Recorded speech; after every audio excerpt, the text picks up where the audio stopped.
अस्सलाम वालेकुम दोस्तों रंधावा व्लॉग यूट्यूब चैनल ते खुश आमदीद। हाँ जी, उम्मीद करते ही तमाम दो ठीक ठाक होणगे। हाँ जी दोस्तों, जिस तरह के तुहानू मेरे पिछे नज़र आउण डई है, तिल की फसल के अंदर मैं खड़ा वां ते इहदे बारे मैं तुहानू जानकारी दिना वां कि की वजह बनी आ।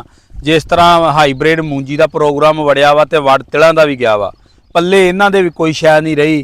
ते जिस तरह हाईब्रिड के मगर लोग ऐरकां शदाइयां तरह भज पे सी, उंज ही लोग तिलों के मगर भी भजे भी चलो को जेड़े इलाकों मूंजी नहीं लगती या पानी नहीं जमीनां घलियारदियां या जिन्हां दियां जमीनां चंगियां ने, वो मूंजी तो हट के तिड़ाई फसल की तरफ आए भी चलो को इहदे विचों लैना देना हो जाएगा।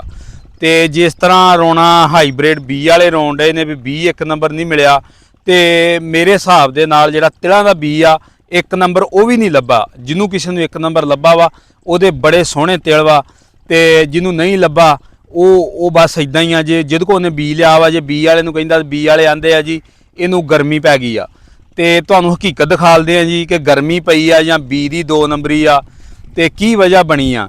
ते बाकी इन्हां मामलात नूं ते साडा जिहड़ा महकमा ज़राअत आ पंजाब दा उन्हां नूं उठाउणा चाहीदा वा।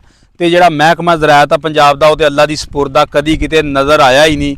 सानूं इन्नी देर हो गई होश संभाले नूं, कोई 10-12 सालों तो चलो असीं वाही दे विच आए ही आ, जो स्कूलों पढ़नों हटे आ, इसे वाही च ही पे आ।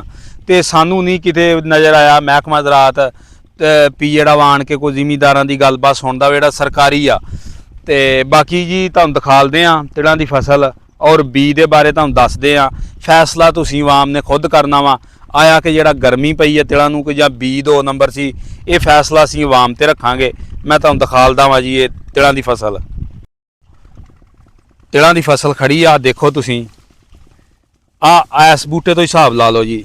आ बूटा हैगा तिली दा, एक हुंदा तिल आ तिली आ दे सकदे माशाअल्लाह थल्ले तक डोडियां दे नाल जिहड़ा वा फुੱਲ भरिया वा।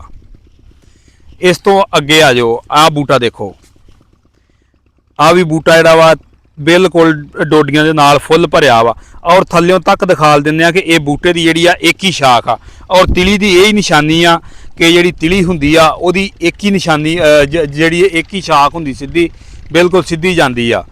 उस तो बाद अगे इस बूटे ते आ जाओ, आ बूटे दियां तुसीं देखो जी, आ बूटे दियां देखो 3 तो 4 शाखां ने। ये बूटा जिहड़ा वा इहदे पत्तियां दे अंदर और इस बूटे के पत्तियां दे अंदर जमीन समान का फर्क आ, क्योंकि ये तिली का बूटा वा, ये तिल का बूटा वा। यानी कि ये चीज़ साबित करवा रहा वा कि ये बी जिहड़ा वा खालस नहीं मिलया, तिल और तिली का बी मिक्स मिलया। क्योंकि डिमांड बहुत ज़्यादा सी बी दी इस दफ़ा, तो डिमांड ज़्यादा होने दे नाल जिस तरह किसी नूं लब्भा वा मिक्स कर पैकटां विच भर के ते जिहड़ा जिमीदारां नूं धक्की गए ने। ये बी की क्वालिटी मैं तुहानूं दसदा जावां, T6 बी लिआण के बीजा सी ते ये बी जिहड़ा बिल्कुल जिहड़ा वा वो कह लो तुसीं रले दा सी, खालस नहीं। आ देखो जी, आ बूटा वा हुण ते इस बूटे नूं लगी कोई खदाली शै नहीं जी। हुण इहदे नाल आ बूटा वा ये डोडियां दे नाल भरिया वा, आया कि ये जिहड़ा बूटा वा इनू गर्मी का असर होया ते इस बूटे नूं क्यों नहीं होया। बाकी इहदे पत्ते भी देख लो तुसीं, आ किड़े चौड़े पत्ते ने। आ देखो सिर्फ ये उत्ते आ 2 फुੱਲ फल लगे ने, लाके कहानी मुक्की। बाकी आ देखो आ जिहड़ा बी जिहड़े बी दे असल दाने आ वो जिहड़े डोडियां दे नाल फुੱਲ भरे आ। जे असीं इत्थे हुण ये गल करिए कि इनू गर्मी पै गई आ ते की ओनू गर्मी नहीं पई, उहदे उत्ते कोई छापर लवेटिया ही जां कोई एसी रूम दे विच बूट पौधा तैयार होया वा। होर अगे इस तरह तुहानूं दिखालदे आ। आ देख सकदे बूटे लगी, इन्हां नूं भी कोई खदाली शै नहीं, कोई किते डोडी लगी आ। यानी कि आ देखो अगे आ भी बूटा जिहड़ा फुੱਲ डोडियां दे नाल भरिया वा ऐ उत्ते तक। अगर सारा बी इसे तरह का हुंदा ते इहदा रिजल्ट यही आउणा सी, क्योंकि गर्मी की फसल आ, गर्मी के अंदर ही हुंदी आ। आ गया देख लो पौधे, लगी कोई खदाली शै नहीं जी। जिमीदारों उठना पवेगा तुहानूं हुण अपने हकूक वास्ते, नहीं तो जिस तरह फिर जुत्तियां खाण डे इस तरह खाई जावांगे ना निकलांगे। तो बाकी अगे सुनते रहे हैं जी, नून लीग की हुकूमत जिहड़ी जिमीदारां दे ते भारी आ, ते ऐरकां दी जिहड़ी हुकूमत भारी होई आ। बी क्वालिटियां जिहड़ियां वो जिमीदारां नूं लक्कों ही लै गईयां। आ देखो यानी कि जेड़ा बी खालस आ सही बी आ, उन्हां नूं जिहड़ा फल पूरा लगा वा। आ भी देखो बूटा ਫੁੱਲ ਜਿਹੜਾ ਫਲ ਦੇ ਨਾਲ ਭਰਿਆ ਵਾ। ਆਹ ਦੇਖੋ, ਹੁਣ ਇੱਥੇ ਕੀ ਬੰਦਾ ਕਹਿ ਸਕਦਾ ਵਾ ਵੀ ਇਹ ਗਰਮੀ ਪੈ ਗਈ ਆ ਇਹਨਾਂ ਨੂੰ ਜਾਂ ਕੀ ਹੋਇਆ ਵਾ। ਜੇ ਅਗਰ ਗਰਮੀ ਪਈ ਆ ਤੇ ਫਿਰ ਇਹ ਜਿਹੜੇ ਪੌਦਿਆਂ ਨੂੰ ਡੋਡੀਆਂ ਲੱਗੀਆਂ ਨੇ, ਡੋਡੀਆਂ ਦੇ ਨਾਲ ਪੌਦੇ ਭਰੇ ਨੇ, ਉਹਨਾਂ ਨੂੰ ਗਰਮੀ ਦਾ ਨਹੀਂ ਅਸਰ ਹੋਇਆ, ਦੂਸਰਿਆਂ ਨੂੰ ਹੋਇਆ ਜਿਨ੍ਹਾਂ ਨੂੰ ਨਹੀਂ ਲੱਗੀਆਂ। ਹੋਰ ਤੁਹਾਨੂੰ ਪੌਦੇ ਦਿਖਾ ਦਿੰਨੇ ਆ, ਫੈਸਲਾ ਜਿਹੜਾ ਵਾ ਉਹ ਤੁਸੀਂ ਖੁਦ ਕਰਨਾ।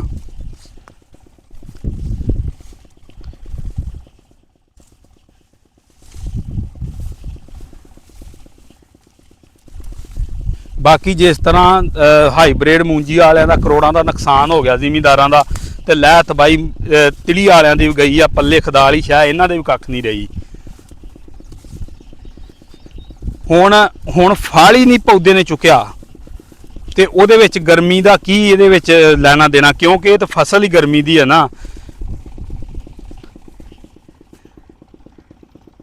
ਆ ਵੱਡੇ ਵੱਡੇ ਪੌਦੇ ਤੁਹਾਨੂੰ ਨਜ਼ਰ ਆਉਣ ਡਏ ਨੇ, ਇਹ ਜਿਹੜੇ ਇਹ ਅਸਲ ਬੀਜ ਦੇ ਨੇ। ਮੈਂ ਤੁਹਾਨੂੰ ਲਾਗੋਂ ਜਾ ਕੇ ਦਿਖਾ ਦਿੰਦਾ।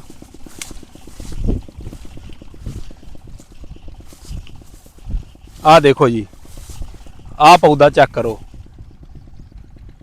ਆ ਮਾਸ਼ਾਅੱਲਾ ਪੂਰਾ ਡੋਡੀਆਂ ਦੇ ਨਾਲ ਭਰਿਆ ਵਾ। ਅੱਜ ਜਿੰਨੇ ਤੁਹਾਨੂੰ ਵੀਡੀਓ ਦੇ ਅੰਦਰ ਉੱਚੇ ਉੱਚੇ ਬੂਟੇ ਨਜ਼ਰ ਆਉਣ ਡੇ ਆ, ਇਹ ਅਸਲ ਬੀਜ ਆ। ਬਾਕੀ ਜਿੰਨਾ ਛੋਟੇ ਛੋਟੇ ਪੌਦੇ ਨਜ਼ਰ ਆਉਣ ਡੇ ਨੇ, ਇਹ ਸਾਰਾ ਜਿਹੜਾ ਵਾ 2 ਨੰਬਰ ਬੀ ਵਿੱਚ ਮਿਕਸ ਕੀਤਾ ਵਾ। ਤੇ ਜਿਹੜਾ 2 ਨੰਬਰ ਬੀ ਆ ਉਹਨੂੰ ਲੱਗੀ ਕੋਈ ਖਦਾਲੀ ਸ਼ੈ ਨਹੀਂ। ਆ ਦੇਖੋ, ਇਹਨੂੰ ਕੋਈ ਖਦਾਲੀ ਸ਼ੈ ਨਹੀਂ ਲੱਗੀ। ਹੁਣ ਇੱਥੇ ਸਵਾਲ ਹੀ ਨਹੀਂ ਪੈਦਾ ਹੁੰਦਾ ਕਿ ਗਰਮੀ ਜਿਹੜੀ ਆ ਉਹਦੀ ਵਜ੍ਹਾ ਤੋਂ ਤਿਲਾਂ ਨੇ ਫਲ ਨਹੀਂ ਚੁੱਕਿਆ। ਇਹ ਸਾਫ਼ ਜ਼ਾਹਰ ਹੋਣ ਡਿਆ ਵਾ ਇਸ ਗੱਲ ਦੇ ਅੰਦਰ ਕਿ ਬੀ 2 ਨੰਬਰ ਮਿਲਿਆ ਵਾ। 2 ਨੰਬਰ ਬੀ ਮਿਲਣ ਦੀ ਵਜ੍ਹਾ ਦੇ ਨਾਲ ਜਿਹੜਾ ਫਲ ਨਹੀਂ ਪਿਆ, ਜਿਹੜੇ ਸਹੀ ਅਸਲ ਬੂਟੇ ਨੇ ਉਹਨਾਂ ਨੂੰ ਫਲ ਪੈ ਗਿਆ, ਤੇ ਜਿਹੜਾ 2 ਨੰਬਰ ਬੀ ਇਸ ਬੀ ਦੇ ਅੰਦਰ ਮਿਕਸ ਹੋਇਆ ਸੀ ਉਹਨੂੰ ਲੱਗੀ ਕੋਈ ਖਦਾਲੀ ਸ਼ੈ ਨਹੀਂ। ਤੇ ਖਦਾਰਾ ਹਕੂਮਤ ਨੂੰ, ਮਹਿਕਮਾ ਜ਼ਰਾਇਤ ਨੂੰ ਇਹਦੇ ਤੇ ਐਕਸ਼ਨ ਲੈਣਾ ਚਾਹੀਦਾ ਵਾ। ਇਹ ਬੀ ਬਣਾਉਣ ਵਾਲੀਆਂ ਕੰਪਨੀਆਂ ਦੇ ਮਗਰ ਚੜ੍ਹਨਾ ਚਾਹੀਦਾ ਵਾ ਕਿ ਤੁਸੀਂ ਜ਼ਿਮੀਂਦਾਰਾਂ ਦੇ ਨਾਲ ਕੀ ਕੀਤਾ ਵਾ। ਆਹ ਦੇਖੋ, ਐਸ ਪੌਦਾ ਵੇਖੋ ਕਿੱਡਾ ਸਾਰਾ ਵਾ, ਔਰ ਇਸ ਪੌਦੇ ਦੀਆਂ ਸ਼ਾਖਾਂ ਦੇਖੋ ਕਿੰਨੀਆਂ ਨੇ, ਤੇ ਕੋਈ ਚੰਦ ਡੋਡੀਆਂ ਲੱਗੀਆਂ ਨੇ, ਉਹ ਵੀ ਐਵੇਂ ਬਸ ਨਾ ਹੋਣ ਦੇ ਬਰਾਬਰ ਹੀ। ਬਾਕੀ ਇਹਦੇ ਨਾਲ ਆ ਪੌਦਾ ਖੜਾ ਜੇ, ਇਹ ਅਸਲ ਆ, ਤੇ ਇਹ ਜਿਹੜਾ ਵਾ ਫੁੱਲ ਭਰਿਆ ਵਾ ਡੋਡੀਆਂ ਦੇ ਨਾਲ। ਇਹ ਜੀ ਦੋਸਤੋ ਤੁਹਾਨੂੰ ਦਿਖਾ ਲਿਆ ਵਾ, ਔਰ ਹਰ ਦੋਸਤ ਨੇ ਇਹਦੇ ਤੇ ਆਪਣੀ ਰਾਏ ਦਾ ਜਿਹੜਾ ਇਜ਼ਹਾਰ ਜ਼ਰੂਰ ਕਰਨਾ, ਔਰ ਇਹ ਦੱਸਣਾ ਜ਼ਰੂਰ ਆ ਕਿ ਆਇਆ ਕਿ ਗਰਮੀ ਪੈ ਗਈ ਆ ਜਾਂ ਬੀ 2 ਨੰਬਰ ਮਿਲਿਆ ਵਾ। ਤੇ ਜਿਹੜਾ ਸਾਡਾ ਅੰਦਾਜ਼ਾ ਵਾ, ਸਾਡੇ ਅੰਦਾਜ਼ੇ ਦੇ ਨਾਲ ਜਿਹੜਾ ਬੀ ਉਹ 2 ਨੰਬਰ ਮਿਲਿਆ ਵਾ, ਜਿਹਦੀ ਵਜ੍ਹਾ ਦੇ ਨਾਲ ਇਹ ਜਿਹੜਾ ਬਹੁਤ ਜ਼ਿਆਦਾ ਨੁਕਸਾਨ ਹੋਇਆ ਫਸਲ ਦਾ। ਬਲਕਿ ਨੁਕਸਾਨ ਕਾਹਦਾ, ਇਹ ਖਰਚਾ ਵੀ ਨਹੀਂ ਪੂਰਾ ਹੋਣਾ, ਵਾਈ ਦਾ ਖਰਚਾ ਵੀ ਨਹੀਂ ਮੁੜਨਾ। ਇਹ ਯਾਨੀ ਕਿ ਚੰਦ ਪੌਦੇ ਦੇ ਵਿੱਚ ਉੱਚੇ ਤੁਹਾਨੂੰ ਨਜ਼ਰ ਆਉਂਦੇ ਜਿਨ੍ਹਾਂ ਨੂੰ ਫਲ ਲੱਗਾ ਵਾ, ਬਾਕੀ ਲੱਗੀ ਕੋਈ ਖਦਾਲੀ ਸ਼ੈ ਨਹੀਂ। ਅਗਰ ਬੀ ਅਸਲ ਹੁੰਦਾ ਤੇ ਬਿਹਤਰੀਨ ਐਵਰੇਜ ਆਉਣੀ ਸੀ, ਬਿਹਤਰੀਨ ਫਲ ਚੁੱਕਣਾ ਸੀ। ਲਓ ਜੀ ਦੋਸਤੋ, ਇਹ ਗੱਲ ਤੇ ਇਹ ਬਾਤ ਆ, ਤੇ ਆਹ ਜ਼ਿਮੀਂਦਾਰਾਂ ਦੇ ਹਾਲਾਤ ਆ। ਕਿਹੜੀ ਗੱਲ ਰਹਿ ਗਈ ਤੇ ਕਿਹੜੀ ਬਾਤ ਰਹਿ ਗਈ।